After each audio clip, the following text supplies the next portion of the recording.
Hello friends, स्वागत है आप सभी का आपके अपने यूट्यूब चैनल तरुण स्टडी क्लासेस पर। जैसा कि आप पिछले वीडियो में देख लिए हैं 100 ऑनलाइन क्वेश्चन जो कि हिस्ट्री के काफ़ी इंपॉर्टेंट थे, और इस वीडियो में आपको मिलेगा 100 क्वेश्चन जो कि बहुत ही इंपॉर्टेंट होगा आपके सभी परीक्षाओं के लिए। तो आप लोग वीडियो को अंत तक देखिएगा। अगर आप पार्ट 1 नहीं देखे हैं तो आपको प्लेलिस्ट मिल जाएगा हिस्ट्री ऑनलाइन करके, आप उस प्लेलिस्ट में जाकर देख लीजिएगा, या फिर आपको इस वीडियो के डिस्क्रिप्शन में उसका लिंक मिल जाएगा पार्ट 1 का, आप वहाँ से उस वीडियो को देख लीजिएगा। वीडियो ज़्यादा लंबा नहीं होगा, इसलिए आप लोग वीडियो को अंत तक देखिएगा और सभी क्वेश्चन बहुत ही इंपॉर्टेंट होगा। और इस वीडियो में अंत में आप लोग कमेंट करिएगा कि इसमें कितना क्वेश्चन का आंसर आपको पहले से पता था। तो चलिए शुरू करते हैं आज के इस वीडियो को, और बने रहेगा इस वीडियो में अंत तक। क्या देखते हैं आज का पहला टॉपिक जो क्या है, प्राचीन गुप्त काल से यहाँ पे है। तो चलिए जान लेते हैं। क्वेश्चन नंबर 1 यहाँ पर देखिएगा कि गुप्त वंश की स्थापना कब हुई थी। याद रखिएगा, गुप्त वंश की स्थापना की 319 ईस्वी में श्रीगुप्त के द्वारा किया गया था। चलिए अगला क्वेश्चन देखते हैं। क्वेश्चन नंबर 2 कि गुप्त साम्राज्य की स्थापना किस शासक ने किया था। चलिए इसका आंसर अभी बताए हैं, श्रीगुप्त के द्वारा किया गया था। चलिए अगला क्वेश्चन देखते हैं। क्वेश्चन नंबर 3 कि महाराजाधिराज की उपाधि धारण की थी तो किसने की थी। तो याद रखिएगा कि चंद्रगुप्त प्रथम ने जिसको महाराजाधिराज की उपाधि धारण किया था। चलिए अगला क्वेश्चन देखते हैं। क्वेश्चन नंबर 4 कि आर्यभट्ट वंश के समकालीन थे तो किस वंश के समकालीन थे। याद रखिएगा कि गुप्त वंश के समकालीन थे आर्यभट्ट। चलिए अगला क्वेश्चन देखते हैं। क्वेश्चन नंबर 5 कि गुप्त वंश के शासक को कविराज कहा जाता है, वो किस शासक को जो कविराज कहा गया था। याद रखिएगा कि गुप्त वंश के चंद्रगुप्त को जो कि कविराज की संज्ञा दिया गया था। अगला क्वेश्चन देखते हैं। क्वेश्चन नंबर 6 कि राजा ने विक्रमादित्य की उपाधि धारण की, किस राजा ने। याद रखिएगा चंद्रगुप्त ने जो कि विक्रमादित्य की उपाधि धारण की थी। देखिए आप लोग ये क्वेश्चन सभी इंपॉर्टेंट है, तो आप लोग वीडियो को अंत तक देखिएगा और लास्ट में कमेंट करके जरूर बताइएगा आप कितना इसमें सही कर पाए हैं। चलिए अगला क्वेश्चन देखते हैं। क्वेश्चन नंबर 7 कि समुद्रगुप्त को भारत का नेपोलियन कहा गया, तो किसने कहा था। याद रखिएगा कि विसेंट स्मिथ के द्वारा जो कि समुद्रगुप्त को भारत का नेपोलियन कहा गया था। अगला क्वेश्चन हम देखें। क्वेश्चन नंबर 8 कि गुप्त काल की सोने की मुद्रा कहा जाता तो किसको। याद रखिएगा गुप्त काल की सोने की मुद्रा को दिनार को कहा जाता था। चलिए अगला क्वेश्चन देखते हैं। क्वेश्चन नंबर 9 कि भारतीय संस्कृति का स्वर्ण युग कहा गया, तो किस युग को कहा गया। फिर गुप्त युग को जो कि भारतीय संस्कृति का स्वर्ण युग कहा गया। चलिए अगला क्वेश्चन देखते हैं। क्वेश्चन नंबर 10 कि नालंदा विश्वविद्यालय की स्थापना हुई थी तो किसके द्वारा हुई थी। याद रखिएगा नालंदा विश्वविद्यालय की स्थापना जो कि गुप्त युग में हुई थी, और किसने किया था। तो याद रखिएगा ये कुमार गुप्त के द्वारा किया गया था। ये भी आप लोग याद रखिएगा कि नालंदा विश्वविद्यालय का स्थापना कुमार गुप्त के द्वारा किया गया था। और कब किया गया तो याद रखिएगा कि 25 नवंबर को किया गया था, 25 नवंबर 2010 ईस्वी को। याद रखिएगा 25 नवंबर 2010 ईस्वी को किया गया था। चलिए अगला क्वेश्चन देखते हैं। क्वेश्चन नंबर 11 कि पुष्यभूति वंश की स्थापना की तो किसने की थी। याद रखिएगा पुष्यभूति वर्धन के द्वारा किया गया था। चलिए अगला क्वेश्चन देखते हैं। क्वेश्चन नंबर 12 कि पुष्यभूति वंश का सबसे प्रतापी राजा कौन था। तो याद रखिएगा पुष्यभूति वंश का प्रतापी राजा एवं अंतिम राजा जो कि हर्षवर्धन था। चलिए अगला क्वेश्चन देखते हैं। क्वेश्चन नंबर 13 कि हर्षचरित्र किसके द्वारा लिखी गई है। याद रखिएगा कि हर्षचरित्र जो कि मानभट्ट के द्वारा लिखा गया था। क्वेश्चन नंबर 14 हमें देखिएगा कि हर्षवर्धन का राज दरबारी कवि कौन था। तो यहाँ पर याद रखिएगा कि हर्षवर्धन का राज दरबारी कवि जो कि बाणभट्ट था। अगर अभी तक आप वीडियो को लाइक नहीं किए हैं सभी वीडियो को एक बार लाइक कर दीजिएगा और अपने दोस्तों को शेयर भी करिएगा आपको वीडियो पसंद आ रहा है तो। क्वेश्चन नंबर 15 में देखिएगा कि चीनी यात्री हेनसोंग समकालीन था तो किसके समकालीन था। याद रखिएगा कि ये हर्षवर्धन के समकालीन था। अगला क्वेश्चन यहाँ पर देखिए। क्वेश्चन नंबर 16 कि द्वितीय अशोक कहा जाता तो किसे कहा जाता, तो हर्षवर्धन को जो द्वितीय अशोक कहा जाता था। चलिए अगला क्वेश्चन देखते हैं। क्वेश्चन नंबर 17 कि अंतिम बौद्ध राजा जो संस्कृत का महान विद्वान था तो वो कौन था, तो वो हर्षवर्धन था। अगला क्वेश्चन यहाँ पर देखिए। क्वेश्चन नंबर 18 कि हर्षचरित्र रचित है, ये किसके द्वारा रचित है। तो ये बाणभट्ट के द्वारा लिखा गया हर्षचरित्र। क्वेश्चन नंबर 19 आप देखिए रत्नावली नामक पुस्तक लिखी तो किसने लिखी, तो वो हर्षवर्धन के द्वारा लिखी गई थी रत्नावली पुस्तक। अगला क्वेश्चन यहाँ पर देखिए। क्वेश्चन नंबर 20 कि हर्ष ने अपनी राजधानी थानेश्वर से स्थानांतरित कहाँ पर की थी। कि स्थानांतरित कन्नौज में गया था, कन्नौज में इन्होंने राजधानी को स्थानांतरित किए थे हर्षवर्धन ने। चलिए क्वेश्चन नंबर 21 के लिए यहाँ पर देखिएगा कि हर्षवर्धन अपनी धार्मिक सभा किया करता तो कहाँ पर धार्मिक सभा किया करता था। कि ये प्रयाग में किया करते थे अपनी धार्मिक सभा का आयोजन। चलिए अगला क्वेश्चन देखते हैं। क्वेश्चन नंबर 22 कि वर्तमान में कन्नौज स्थित है, कन्नौज कहाँ है। तो वर्तमान जो उत्तर प्रदेश में स्थित है कन्नौज। अगला क्वेश्चन यहाँ पर देखिए। क्वेश्चन नंबर 23 कि गुप्त वंश के पश्चात उत्तर भारत में बड़े भाग में पुनर्गठन किया गया तो किस वंश ने। क्या हर्षवर्धन ने किया था। गुप्त वंश के पश्चात के बाद उत्तर भारत में बड़े भाग का पुनर्गठन किया तो हर्षवर्धन ने किया था।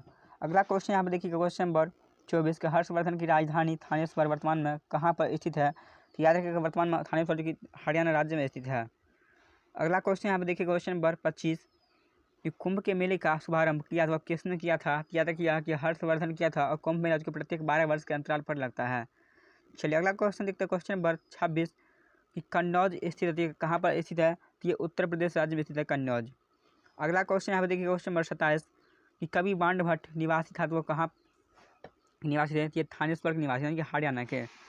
अगला क्वेश्चन यहाँ पर देखिए क्वेश्चन नंबर 28 कि हैंसोंग भारत आया था तो वो भारत में रहा था कितने वर्षों तक? तो ये 15 वर्षों तक रहा था।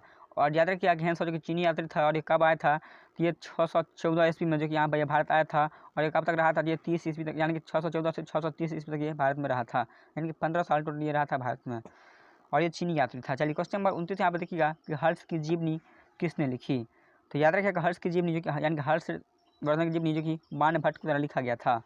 अगला क्वेश्चन यहाँ पर देखिएगा क्वेश्चन नंबर 30 कि कुंभ मेला को प्रारंभ करने का श्रेय दिया जाता तो हर्षवर्धन को दिया जाता कुंभ मेला को प्रारंभ करने का श्रेय। अगला देखते हैं विविध प्राचीन भारत से क्वेश्चन नंबर 31 कि विदेशी यात्री ने भारत का दौरा सबसे पहले किया था तो कहाँ पर? तो मेगास्थनीज किया था सबसे पहले। अगला क्वेश्चन यहाँ पर देखिए क्वेश्चन नंबर 32 कि प्राचीन भारत में विद्या अध्ययन का केंद्र नहीं था तो वो कौन नहीं था? तो वो कौशाम्बी नहीं था। यहाँ पर देखिए सारा ऑप्शन यहाँ पर टाइप नहीं किए ताकि यहाँ पर वीडियो ज़्यादा लंबा ना हो और यहाँ पर केवल हम क्वेश्चन और आंसर यहाँ पर टाइप किए हैं ताकि वीडियो यहाँ पर ज़्यादा लंबा ना हो, आप लोग यहाँ पर वीडियो को अंत तक देख सकें। तो समय बहुत ही इंपॉर्टेंट है तो आप लोग वीडियो को अंत तक देखिएगा, सभी क्वेश्चन यहाँ पर जितने भी टाइप करो बहुत ही इंपॉर्टेंट है। अगला क्वेश्चन यहाँ पर देखिए क्वेश्चन नंबर 33 कि शून्य की खोज किसने की थी? याद रखिए शून्य की खोज जो कि आर्यभट्ट के द्वारा किया गया था। नेक्स्ट क्वेश्चन देखते हो क्वेश्चन नंबर 34 कि हितोपदेश के लेखक कौन है? तो याद रखिएगा नारायण पंडित जो कि हितोपदेश के लेखक हैं। अगला क्वेश्चन देखिए क्वेश्चन नंबर 35 कि नाट्य शास्त्र की रचना किसने की? तो याद रखिएगा कि भरत मुनि के द्वारा जो कि नाट्य शास्त्र की रचना किया गया था। अगला क्वेश्चन यहाँ पर देखिए क्वेश्चन नंबर 36 कि पुरापाषाण काल में आदि मानव के मनोरंजन के साधन क्या थे? तो ये शिकार जो कि पुरापाषाण काल में आदि मानव के मनोरंजन के एक साधन थे। अगला क्वेश्चन देखिए क्वेश्चन नंबर 37 के नालंदा विश्वविद्यालय स्थापित विश्व प्रसिद्ध था तो किसके लिए जो कि विश्व प्रसिद्ध था? तो याद रखिएगा कि ये बौद्ध धर्म दर्शन के लिए जो कि विश्व प्रसिद्ध था नालंदा विश्वविद्यालय। अगला क्वेश्चन यहाँ पर देखिए क्वेश्चन नंबर 38 कि मानव द्वारा सर्वप्रथम प्रयुक्त अनाज था तो वो कौन था? तो वो याद रखिएगा कि गेहूँ व जौ था जो कि मानव द्वारा सर्वप्रथम प्रयुक्त अनाज था। अगला क्वेश्चन यहाँ पर देखिए क्वेश्चन नंबर 39 कि भारतवर्ष के लिए इंडिया शब्द का प्रयोग सर्वप्रथम किया था किसने किया? याद रखिएगा कि वो हेरोडोटस के द्वारा किया गया था भारतवर्ष के लिए इंडिया शब्द का प्रयोग सर्वप्रथम। अगला क्वेश्चन यहाँ पर देखिए क्वेश्चन नंबर 40 कि प्राचीन नगर तक्षशिला स्थित ये किसके बीच स्थित है? याद रखिएगा कि सिंधु व झेलम के बीच स्थित है। तक्षशिला जो कि कहाँ पर है? तो ये सिंधु और झेलम नदी के बीच जो कि स्थित है। अगला क्वेश्चन यहाँ पर देखिए क्वेश्चन नंबर 41 कि 9वीं सदी में भारत आए अरब यात्री सुलेमान ने रूहमा कहकर संबोधित किया, वो किसने को संबोधित किया था? रूहमा कहकर। क्या किया? वो पाल साम्राज्य को संबोधित किए थे यहाँ पर। चलिए क्वेश्चन नंबर अगला यहाँ पर देखिए क्वेश्चन नंबर 42 कि वह शासक जिसने विजय स्तंभ का निर्माण कराया था कौन था? याद रखिए वो राणा कुंभा जो कि विजय स्तंभ का निर्माण करवाया था। अगला क्वेश्चन यहाँ पर देखिए क्वेश्चन नंबर 43 कि पूर्व मध्यकालीन भारतीय इतिहास में 750 से 1200 ईस्वी तक का समय माना तो कौन सा काल माना जाता है? तो राजपूत काल कहा जाता था 750 से 1200 ईस्वी तक के काल को। अगला क्वेश्चन यहाँ पर देखिए क्वेश्चन नंबर 44 कि भारत पर पहली बार आक्रमण किया था तो कब किया था? याद रखिएगा कि भारत पर पहली बार जो आक्रमण वो अरब के द्वारा किया गया था और ये कब किया गया? तो ये भी याद रखिएगा कि 712 ईस्वी में जो कि भारत पर अरबों के द्वारा सबसे पहले आक्रमण किया गया था। चलिए अगला क्वेश्चन देखिए क्वेश्चन नंबर 45 कि सेन वंश का संस्थापक कौन था? याद रखिए सामंत सेन जो कि सेन वंश की स्थापना किए थे। अगला क्वेश्चन यहाँ पर देखिए क्वेश्चन नंबर 46 कि दिल्ली नगर की स्थापना की थी तो किसने की थी? याद रखिएगा कि तोमरों के द्वारा किया गया था दिल्ली नगर की स्थापना। अगला क्वेश्चन देखिए क्वेश्चन नंबर 47 कि स्मृति ग्रंथ दान सागर एवं ज्योतिष ग्रंथ अद्भुत सागर की रचना की थी तो किसने की थी? ये क्वेश्चन कई बार एग्जाम में रिपीट हुआ था, आप लोग इसे भी याद कर लीजिएगा। ये क्वेश्चन बहुत बार एग्जाम में जो कि रिपीट हुआ है। ये स्मृति ग्रंथ दान सागर एवं ज्योतिष ग्रंथ अद्भुत सागर की रचना किसने की? ये बल्लाल सेन के द्वारा किया गया है। चलिए अगला क्वेश्चन देखिए क्वेश्चन नंबर 48 कि दिलवारा मंदिर स्थित है कहाँ पर स्थित है? ये आबू पर्वत पर स्थित है। अगला क्वेश्चन यहाँ पर देखिए क्वेश्चन नंबर 49 कि खजुराहो स्थित मंदिरों का निर्माण किया गया था तो किसने किया था, याद किया, ये चंदेल राजपूत के द्वारा किया गया था। अगला क्वेश्चन देखिए क्वेश्चन नंबर 50 कि विजय स्तंभ स्थित है तो कहाँ पर, यह चित्तौड़गढ़ में स्थित है। अगला क्वेश्चन देखिए क्वेश्चन नंबर 41 कि चोल साम्राज्य के संस्थापक कौन थे, याद किया कि विजयलय जो कि चोल साम्राज्य के संस्थापक थे। अगर अभी तक वीडियो को लाइक नहीं किया तो वीडियो को लाइक करिएगा, और अगर चैनल पर पहली बार आए हैं, आप चाहते हैं इसी तरह का वीडियो और देखने के लिए, तो आप चैनल को सब्सक्राइब करके और बेल आइकन को ऑन कर लीजिएगा, ताकि जब भी मैं वीडियो अपलोड करूँ तो यहाँ पर आपको नोटिफिकेशन मिल पाए। और याद रखिएगा कि प्रत्येक दिन यहाँ पर रात के 8:30 बजे से लाइव क्लास चलता है। इस लाइव क्लास में आप लोग यहाँ पर प्रत्येक दिन जरूर जुड़िएगा और अपने सभी दोस्तों को शेयर भी कर दीजिएगा। अगला क्वेश्चन देखिए क्वेश्चन नंबर 52 कि चालुक्य वंश का सबसे प्रतापी राजा कौन था, तो याद रखिएगा कि पुलकेशिन द्वितीय था जो कि चालुक्य वंश का सबसे प्रतापी राजा था। अगला क्वेश्चन देखिए क्वेश्चन नंबर 53 कि चोल राजाओं की राजधानी कहाँ थी, तो याद रखिएगा तंजौर में थी चोल राजाओं की राजधानी। अगला क्वेश्चन देखिए क्वेश्चन नंबर 54 कि श्रीलंका पर विजय प्राप्त करने वाला प्रसिद्ध राजा कौन था, तो वह राजेंद्र प्रथम था। अगला क्वेश्चन देखिए क्वेश्चन नंबर 55 कि एलोरा में कैलाशनाथ मंदिर का निर्माण कराया तो किसने करवाया था, याद रखिएगा कि कृष्ण प्रथम ने करवाया था एलोरा में कैलाशनाथ मंदिर का निर्माण। अगला क्वेश्चन देखिए क्वेश्चन नंबर 56 कि श्रीलंका तथा दक्षिण पूर्व एशिया को जीता तो किसने जीता, तो चोल वंश ने जीता था। अगला क्वेश्चन देखिए क्वेश्चन नंबर 57 कि विरूपाक्ष मंदिर का निर्माण किस वंश के राजाओं ने कराया था, तो याद रखिएगा वो चालुक्य वंश के राजाओं के द्वारा कि विरूपाक्ष मंदिर का निर्माण कराया गया था। अगला क्वेश्चन देखिए क्वेश्चन नंबर 58 कि किस वंश के शासक अपने शासनकाल में उत्तराधिकारी नियुक्त कर देते थे, तो याद रखिएगा ये प्रथा जो कि शुरुआत ये चोल वंश से शुरू हुआ था। अगला क्वेश्चन देखिए क्वेश्चन नंबर 59 कि तंजौर में स्थित राजराजेश्वर मंदिर का निर्माण किसने करवाया था, तो याद रखिएगा राजा प्रथम जो कि चोल शासक थे इन्होंने करवाया था। अगला क्वेश्चन देखिए क्वेश्चन नंबर 60 कि प्रशासन के क्षेत्र में चोल वंश की मुख्य देन है थी, तो वह क्या थी, तो वह अस्थायी स्वशासन थी जो कि प्रशासन के क्षेत्र में चोल वंश की मुख्य देन थी। अगला क्वेश्चन देखिए क्वेश्चन नंबर 61 कि एहोल का ढाल का मंदिर स्थित है, याद रखिएगा कि सूर्य देवता का मंदिर है। अगला क्वेश्चन देखिए क्वेश्चन नंबर 62 कि पल्लवों की राजभाषा क्या थी, याद रखिएगा पल्लवों की राजभाषा जो कि संस्कृत थी।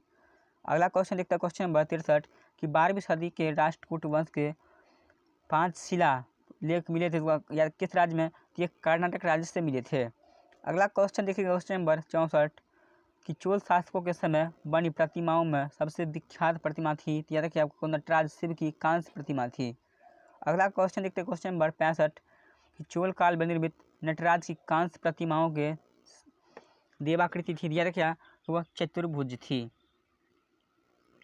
अगला क्वेश्चन देखते हैं क्वेश्चन नंबर 66 कि चोल काल में सोने के सिक्के कहलाते थे, या वो कुलंजू कहलाते थे। अगला क्वेश्चन देखिए क्वेश्चन नंबर 67 कि कन्नड़ साहित्य की उत्पत्ति का काल माना जाता है, तो वो राष्ट्रकूट राजवंश माना जाता है, यानी कि इसके शासनकाल में जो कि कन्नड़ साहित्य की उत्पत्ति हुई थी। अगला क्वेश्चन देखते हैं क्वेश्चन नंबर 68 कि चोल वंश का संस्थापक विजयपाल पहले सामंत साधु पल्लव का था। अगला क्वेश्चन देखिए क्वेश्चन नंबर 69 कि तंजौर में स्थित राजराजेश्वर मंदिर है, कि किस देवता का, शिव का मंदिर है तंजौर में स्थित जो कि राजराजेश्वर का मंदिर है। अगला क्वेश्चन देखिए क्वेश्चन नंबर 70 कि चीनी यात्री हेनसोंग जो कि 640 ईस्वी में सांची आए थे, कि किसके शासनकाल में आए थे, तो याद रखिएगा कि नरसिंह वर्मन प्रथम के शासनकाल में जो आए थे 640 ईस्वी में। अगला क्वेश्चन देखिए क्वेश्चन नंबर 71 कि दिल्ली के सुल्तानों में लाख बख्श के रूप में जाना जाता, तो कौन जाना जाता, तो वो कुतुबुद्दीन ऐबक जो कि जाना जाता था। अगला क्वेश्चन देखिएगा क्वेश्चन नंबर 72 कि दिल्ली सल्तनत पर प्रथम वैधानिक सुल्तान कौन था, तो इल्तुतमिश था। और आपसे पूछे कि दिल्ली सल्तनत पर प्रथम महिला शासक कौन थी, ये इल्तुतमिश की बेटी जो कि रजिया सुल्तान थी। अगला क्वेश्चन देखिए क्वेश्चन नंबर 73 कि इल्तुतमिश गद्दी पर कब बैठा, तो याद रखिएगा कि 1211 ईस्वी में जो कि इल्तुतमिश गद्दी पर बैठा था। अगला क्वेश्चन देखिए क्वेश्चन नंबर 74 कि दिल्ली सल्तनत में उक्ता प्रणाली का आरंभ किया था, तो किसने किया, याद रखिएगा इल्तुतमिश के द्वारा किया गया था। अगला क्वेश्चन देखिए क्वेश्चन नंबर 75 कि दिल्ली सल्तनत की दरबारी भाषा क्या थी, याद रखिएगा दिल्ली सल्तनत की जो कि दरबारी भाषा है वो फारसी भाषा थी। अगला क्वेश्चन देखिए क्वेश्चन नंबर 76 कि आगरा नगर की स्थापना की गई, तो किसके द्वारा, याद रखिएगा आगरा नगर की स्थापना जो कि सिकंदर लोदी के द्वारा किया गया था। अगला क्वेश्चन देखते क्वेश्चन नंबर 77 कि सल्तनत काल का विवादास्पद शासक कौन था, तो मोहम्मद बिन तुगलक था। अगला क्वेश्चन देखिए, क्वेश्चन नंबर 78 की राजधानी दिल्ली से दौलताबाद स्थानांतरित करने वाला सुल्तान कौन था? तो वो मोहम्मद बिन तुगलक था, जो कि अपनी राजधानी को दिल्ली से दौलताबाद स्थानांतरित किए थे। अगला क्वेश्चन देखिए, क्वेश्चन नंबर 79 कि रजिया सुल्तान किसकी बेटी थी? तो अभी हमने बताया दिया था क्या कि ये इल्तुतमिश की बेटी थी रजिया सुल्तान, जो कि दिल्ली की प्रथम महिला शासिका थी। अगला क्वेश्चन देखिए, क्वेश्चन नंबर 80 अलाउद्दीन खिलजी दिल्ली का सुल्तान कब बना था? तो याद रखिए, ये 1296 में अलाउद्दीन दिल्ली का सुल्तान बना था।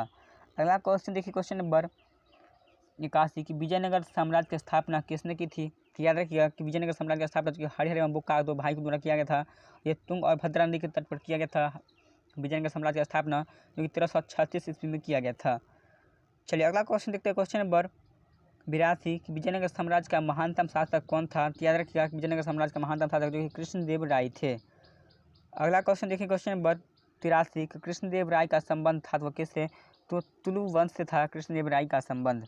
अगला क्वेश्चन देखिए, क्वेश्चन नंबर 84 कि संगम वंश का महानतम शासक कौन था? तो वो देवराय द्वितीय, जो कि संगम वंश का महानतम शासक थे।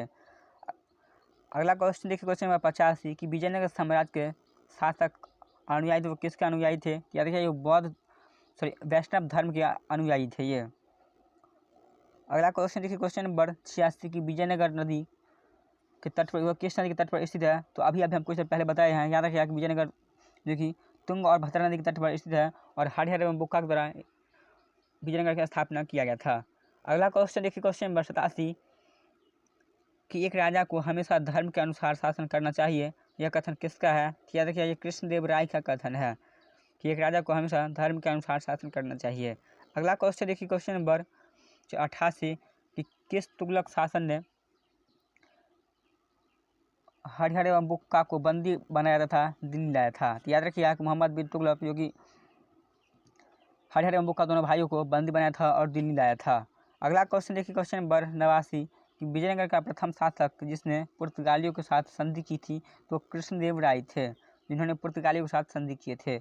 अगला क्वेश्चन देखिए, क्वेश्चन नंबर 90 कि कृष्णदेव राय विजयनगर साम्राज्य का राजा ये कब तक रहे थे? तो याद रखिए, ये 1509 से 1530 ईस्वी के बीच जो कि विजयनगर साम्राज्य के राजा रहे थे ये।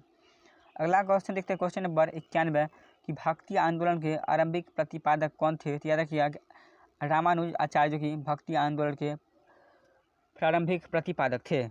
अगला क्वेश्चन देखते हैं, क्वेश्चन नंबर 92 कि भक्ति आंदोलन का प्रारंभ किया गया, याद रखिए कि अलवार, जो कि नैनार संतों द्वारा किया गया था। भक्ति आंदोलन का आरंभ जो कि अलवार नैनार संतों द्वारा किया गया था। चलिए अगला क्वेश्चन देखते हैं, क्वेश्चन नंबर 93 कि पंजाब में भक्ति आंदोलन के अग्रदूत कौन थे? याद रखिए वो गुरु नानक थे।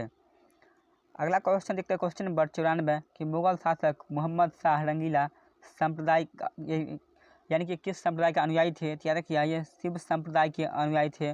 मोहम्मद शाह रंगीला हो जाएगा।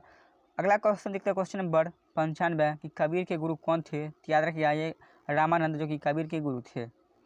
अगला क्वेश्चन देखते हैं, क्वेश्चन नंबर 96 कि महाराष्ट्र में भक्ति संप्रदाय किसकी शिक्षाओं द्वारा फैला था? याद रखिए ये संत थानेश्वर।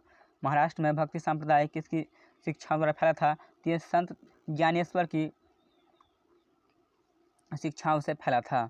अगला क्वेश्चन देखिए, क्वेश्चन नंबर 97 कि संत कबीर का जन्म हुआ था तो वो कहाँ पर? याद रखिए कि वाराणसी में हुआ था।